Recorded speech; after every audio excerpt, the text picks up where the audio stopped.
इत्वेषा वां मयि पूजा श्रीमच्छङ्करपादयोः अर्पिता तेन देवेशः प्रीयतां मे सदा शिवः। ॐ शिवायै नमः।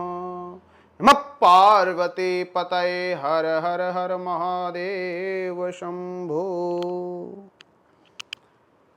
श्री राधे, नमस्कार, हर महादेव।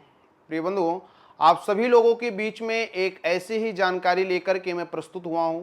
वह जानकारी आपके लिए बहुत ही महत्वपूर्ण है। आप सभी लोग देवालय में यानी मंदिर में जाकर के अपने घर में ही आप सभी लोगों ने शिवलिंग रखा जरूर होगा। शिवलिंग हमेशा अपने अंगूठे के बराबर रखना चाहिए घर में, और मंदिर में खैर विशालकाय होता हो, भगवान का ही एक घर है, मंदिर है। तो आप सभी लोग अगर अपने घर में पूजन करते हैं या फिर मंदिर में जाकर के करते हैं तो आप सभी लोगों को किस प्रकार करनी चाहिए, सूक्ष्म रूप और विस्तृत रूप से दोनों हम जानेंगे। तो आप अगर पंचोपचार पूजन करते हैं, पंचोपचार गंध, अक्षत, पुष्प, धूप, दीप, नैवेद्य, ये पंचोपचार पूजन होते हैं। षोडशोपचार में अलग अलग सामग्रियां होती हैं, दूध, दही, घी, शक्कर, शहद, पंचामृत, वस्त्र, यज्ञोपवीत और उपवस्त्र, ये सारी चीजें उसमें आती हैं षोडशोपचार में। और भी उसमें धूप, दीप, नैवेद्य, ये सारी चीजें भी उसमें विद्यमान है। खैर, पंचोपचार पूजन बहुत ही सूक्ष्म पूजन होता है, बहुत ही सरल तरीके से हम कर सकते हैं। तो आज हम सभी लोग जानेंगे कि पंचोपचार पूजन हमें किस प्रकार करना चाहिए। आपके सामने भगवान शिव, जो कि लिंगेश्वर देवता, नर्मदेश्वर देवता, अनेकानेक ज्योतिर्लिंग के द्वारा ही शिवलिंग के आकार का रूप होता है। तो वह जिस भी आकार में आपके घर में रखा हो उस भी आकार में आप पूजा करते हैं। तो अपने समक्ष रख लें, एक तांबे की थाली रख लें और तांबे की थाली में भगवान शिव को विद्यमान कर लें। विद्यमान करने के उपरांत में अपने हाथों को धुल लें। हाथ को धुलने के उपरांत में आप 3 बार आचमनी कर लें।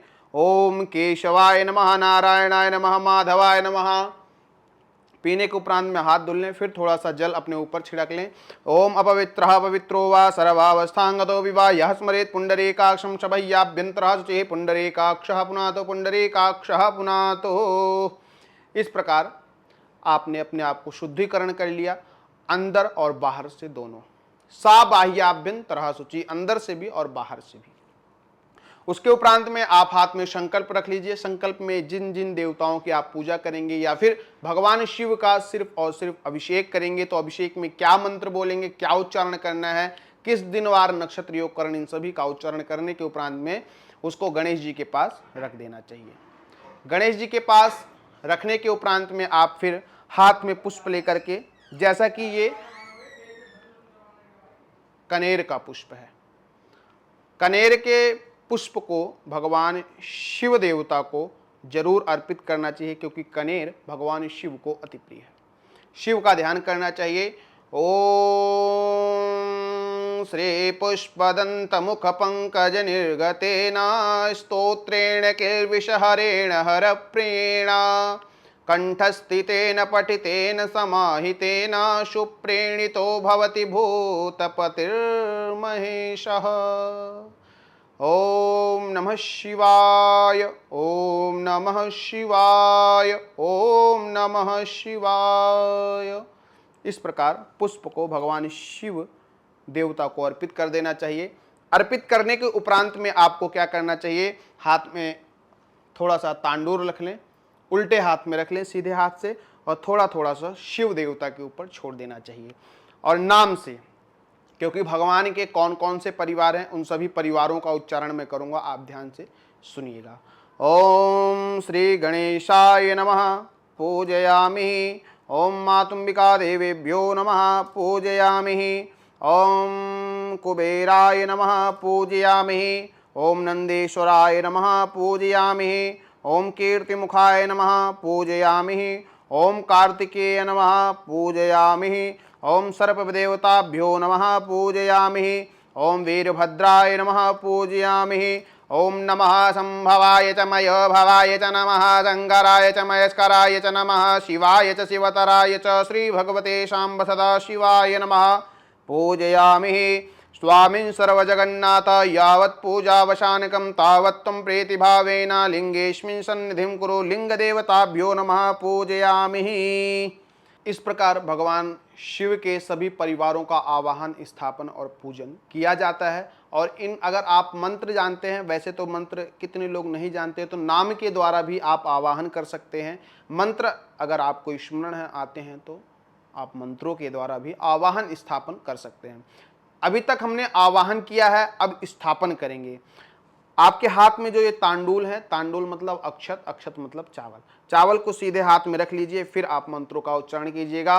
ओम मनः ज्योतिर्युगताम्मास्या बृहस्पतिः जगेमिमन्तनो दुरश्यं यज्ञकंसमिमं दधातु विश्वे देवास्स यमादयन्तार्मो प्रतिष्ठा। अस्यै प्राणः प्रतिष्ठन्तो अस्यै प्राणाक्षरन्तु च अस्यै देवत्वमाचार्यै मामहेति च कश्चनः। ओम भगवते शाम्ब सदा शिवाय नमः। रुद्रेश्वराय नमः। लिंगेश्वराय नमः। नमः पार्वती पतये। हर हर हर महादेव शंभो। तो इस प्रकार भगवान शिव की प्रतिष्ठा कर देनी चाहिए सब परिवार सहित। उसके उपरांत में आप अभिषेक करें। आप दूध का अभिषेक कर सकते हैं, आप जल में हल्दी को समन्वित हल्दी से मिला करके अभिषेक कर सकते हैं, तेल के द्वारा अभिषेक कर सकते हैं, गन्ने के रस के द्वारा अभिषेक करते हैं, और आप अनार के जूस के द्वारा भी अभिषेक कर सकते हैं। अनेकानेक प्रकार के पदार्थों से आप अभिषेक कर सकते हैं, लेकिन जिस प्रकार आप फल पाना चाहते हैं उसी प्रकार आपको अभिषेक करना चाहिए। तो समझ लीजिए हम लोग गंगा देवी को जल में मिश्रित करके हम भगवान शिव का अभिषेक करेंगे। अभिषेक करने से पहले आप हाथ में पुष्प लेकर के शिव भगवान से प्रार्थना कर लें, क्षमा याचना कर लें, परमात्मा हम आपका अभिषेक करने जा रहे हैं, जो भी त्रुटि गलती हुई होगी या होगी तो हमें क्षमा कीजिएगा। ओम करचरण कृतं वा कायजं कर्मजं वा श्रवण नयनजं वा मानसं वा अपराधं विहितं वा सर्वमेतत्क्षमस्व। जय जय करुणाब्धे श्री महादेव शंभो। ओम श्री शिवाय नमः। ध्यानं समर्पयामि। तो इस प्रकार प्रणाम कर लेना चाहिए। फिर आपको तो ये श्रृंगी है, श्रृंगी के द्वारा ही भगवान शिव का अभिषेक किया जाता है। इसी से भगवान शिव को अभिषेक करने से अनेकानेक पापों से मुक्ति हमें प्रदान करते हैं भगवान शिव। तो क्यों ना हम श्रृंगी के द्वारा ही अभिषेक करें। आप खाली जल लोटे में रख करके आप अभिषेक करके आ जाते हैं, लेकिन श्रृंगी के द्वारा किया गया अभिषेक हमें अनेकानेक पापों से मुक्ति दिलाता है, ऐसा हमारे शास्त्रों में वर्णित है। तो श्रृंगी के द्वारा अवश्य आपको अभिषेक करना चाहिए। सबसे पहले आपको श्रृंगी का पूजन कर लेना चाहिए। थोड़ा सा रोली का टीका हमें लगा देना चाहिए, और थोड़ा सा अक्षत और थोड़ा सा फूल हमें श्रृंगी पे चढ़ा देना चाहिए। पुष्प चढ़ाने के उपरांत में आप सभी को इस प्रकार श्रृंगी के आगे अपनी उंगली से ऐसे बंद कर लेना चाहिए। उसके बाद आपके पास, जैसा कि हम सभी लोग अभी जल में थोड़ा सा गंगा जल मिला करके भगवान शिव का अभिषेक करेंगे। तो इस प्रकार आपको जल श्रृंगी में छोड़ देना है। छोड़ने के उपरांत में भगवान शिव के समीप ले जा करके फिर आपको छोड़ देना है। अगर आपको मंत्र स्मरण है तो आप मंत्रों के द्वारा अभिषेक कर सकते हैं, नहीं स्मरण है तो आप महामृत्युंजय, मृत्युंजय या फिर ओम नमः शिवाय, ओम नमः शिवाय इस मंत्र के द्वारा भी अभिषेक कर सकते हैं। तो चलिए अभी हम सभी लोग रुद्राष्ट अध्याय के अंतर्गत 5वें अध्याय के जो 16 मंत्र भगवान के हृदय के स्वरूप माने गए हैं, जिन्हें कहते हैं अमृताभिषेक, तो अमृताभिषेक के द्वारा हम भगवान शिव का अभिषेक करेंगे। ओम हरि ओम गणानान्त्वा गणपते गं हवामहे प्रियाणान्त्वा प्रियपते गं हवामहे निधीनान्त्वा निधिपते गं हवामहे वसो ममाहमजानि करतमा तमजासिर करतम्मा हरि ओम मा ओम भू ओम भुआ ओम स्वा ओम नमस्ते रुद्रमन्यमौतोतैकवे नमः बाहुव्यमुदते नमः जाते रुद्र शिवा तनूरघोरा पापकाशिनी तया न सन्वासन्तमया गिरिसन्ताभिचाकचे जामि खुङ्गिरिसन्तास्तैर्विकस्तवे शिवाङ्गिरतरङ्कुरुमा हि गुंशेः पुरुगं जगदा शिवेन वचसा त्वा गिरिसाक्षा वदामसि यथा नः सर्वमि जगदक्ष्म गुंसुमना सताध्यौ तदिवक्ता प्रथमो दैव्यो विकका अहि च सर्वाञ्जं भयन् सर्वासु जातु धन्यो धराचेः परासुगा अथो जस्ताम्रो अरुणत पुरो सुमङ्गलः जे चैनगुंहृद्रावितो श्रुताः तत्रजो वैकाङ्हेडैमहे अचो जो वस्त्रपुत्रीनीलग्रीवो विलोहितः उतैनङ्गोपादृशन्नदृशन्नुदहार्जा सृटो मृडयातिनः नमोऽस्तु नीलग्रीवाय सहस्राक्षाय मीढुके अथो ज्येष्ठमानो हन्तेभ्यो करन्नमः प्रमुञ्च धन्वसुम्भयोराग्निवर्ज्याम्मा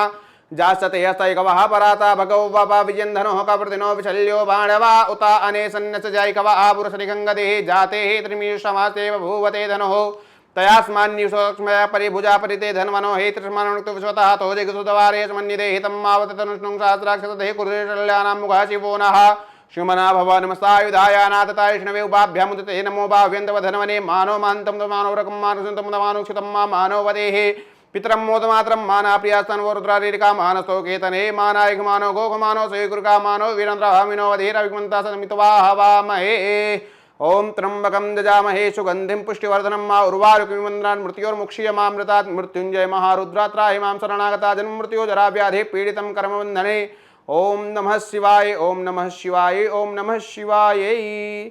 तो इस प्रकार अपनी उंगली से नंदी मुख को बंद करके सारा जल बचा हुआ भगवान शिव के ऊपर समर्पित कर देना चाहिए। समर्पित करने के उपरांत में फिर ऐसे रख देना चाहिए। फिर आपको क्या करना है, अगर स्त्री है तो स्त्री शिवलिंग को स्पर्श नहीं कर सकती हैं। अगर पुरुष हैं तो जो चढ़ाया हुआ पुष्प है, चढ़ाए हुए पुष्प के द्वारा उस जल को अपने ऊपर छिड़क लें। जल को छिड़कने के उपरांत में पुष्प को वैसे ही छोड़ दें। फिर आपको उत्तर पूजन करना। उत्तर पूजन कहें तो भगवान का श्रृंगार करना है। तो श्रृंगार किस प्रकार से होता है, हम सारी चीज़ें और किस प्रकार से हमें बोलना चाहिए, क्या क्या करना चाहिए। श्रृंगार में अगर आपके पास वस्त्र हैं, जनेऊ है, कलावा है, धूप दीप नैवेद्य है, चंदन है, भस्म है, तो त्रिपुंड लगाना है। ये सारी चीज़ें जैसे आप अपने लिए सजते हैं वैसे भगवान शिव को भी सजाना है। तो आइए हम सभी लोग देखेंगे कि भगवान शिव को किस प्रकार सजाया जाता है। भगवान शिव देवता को उपवस्त्र हमें अर्पित करना है। उपवस्त्र अर्पित करने के बाद में थोड़ा सा जल छोड़ देना है। जल छोड़ने के उपरांत में एक यज्ञोपवीत पहना देनी है। यज्ञोपवीत में थोड़ा सा हल्दी जरूर लगा दीजिएगा। ओम नमस्तु नीलग्रीवाय सहस्राक्षाय मीढुके अथो ज्येष्ठवानो हन्तेभ्यो करन्नमः यज्ञोपवीतं समर्पयामि। यज्ञोपवीतान्ते पुनः एकाचमनीयं जलं समर्पयामि। एक आचमनी का जल पुनः अर्पित करने के उपरांत में आप थोड़ा सा भगवान शिव को त्रिपुंड लगा दीजिए। ओम बिना भस्म त्रिपुंड्रेण बिना रुद्राक्षमालया पूजितो भी महादेव न स्यात् फलप्रदः। फिर थोड़ा सा अक्षत छोड़ दीजिएगा। अक्षत छोड़ने के उपरांत में पुष्प भगवान शिव को जरूर समर्पित करिए। ओम माल्यादेने सुगंधेने माल्यत्यादिनि वै प्रभु मया हृतानि पुष्पाणि पूजार्थं प्रतिगृह्यताम् पुष्पाण्यादि समर्पयामि। पुष्प समर्पित करने के उपरांत में भगवान शिव को अवश्य ये मदार के पत्ते चढ़ाएं, मदार के पुष्प चढ़ाएं। और उससे पहले आप फिर भगवान शिव के ऊपर आप सभी लोगों को बेल का पत्र अवश्य अर्पित करना चाहिए। त्रिदलम त्रिगुणाकारम त्रिनेत्रम चतुर्धायुतम त्रिजन्म पाप संहारम एकविल्वम शिवार्पणम। एकविल्वम शिवार्पणम भगवते शाम्ब सदा शिवाय नमः। ओम नमो विल्मिने च कवचिने च नमो वर्मिणे च वरूतिने च नमः श्रुताय च श्रुतसेनाय च नमो दुन्दुभ्याय च हनन्याय च। शिव लिंग पे जरूर समर्पित करें बेल का पत्र। इससे अनेकानेक जन्मों के पाप नष्ट हो जाते हैं। ऐसा भगवान शिव ने स्वयं कहा है कि एक बिल्वपत्र अर्पित करने से त्रिदलम त्रिगुणाकारम त्रिनेत्रम त्रिधायुतम त्रिजन्म पाप संहारम एक बिल्वम शिवार्पणम। 3 जन्मों के पापों को समन करते हैं भगवान शिव। बिल्वपत्र अर्पित करने के उपरांत में फिर आप सभी पुष्पों को, ये मदार के पुष्प भगवान शिव पे अर्पित कर देना चाहिए। मन्दारमालाङ्कुलितालतायै कपालमालाङ्कितशेखरायै दिव्याम्बरायै च दिगम्बरायै नमः शिवायै च नमः शिवायै। उसके उपरांत में आप थोड़ा सा अब्रक अबीर गुलाल भगवान शिव के ऊपर समर्पित कर दें। ओम अहिरिव भोगैः प्रयति बाहं जाया हेतिं परिबाधमानास्तग्न स्ववैनानि विद्वान पुमा पुमागं संपरिपातु विश्वतः। थोड़ा सा सिंदूर भी भगवान शिव के ऊपर समर्पित कर देना चाहिए। उसके उपरांत में धूप दीप नैवेद्य आप अपने यथानुसार भगवान शिव को नैवेद्य के स्वरूप में कुछ भी अर्पित कर सकते हैं। फल, मिठाई, पान का पत्ता, उसके उपरांत में हाथ में पुष्प लेकर के भगवान शिव से प्रार्थना करनी है। ओम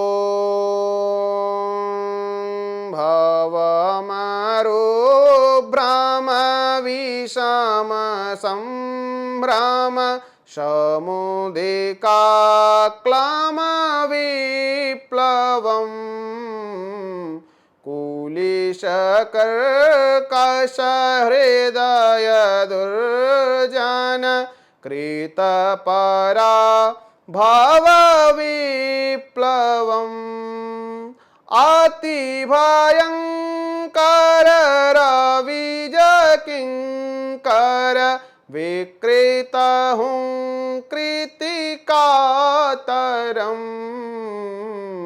चतुरमुध्वर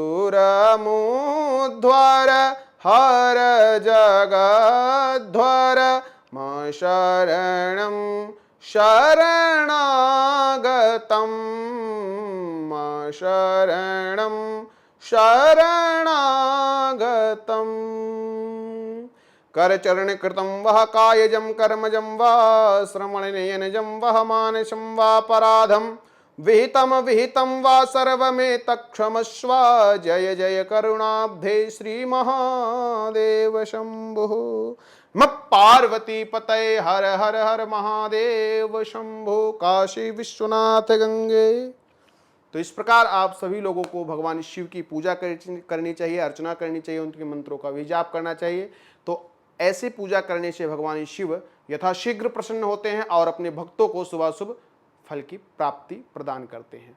तो वीडियो अच्छी लगी तो लाइक शेयर कमेंट बॉक्स में कमेंट करके हमें अवश्य बताइएगा। और ऐसी जो जानकारियां हैं आप जन जन तक लोगों तक पहुंचाएं ताकि वो भी इस प्रकार भगवान शिव को प्रसन्न कर सकें। श्री राधे, नमस्कार, हर हर महादेव।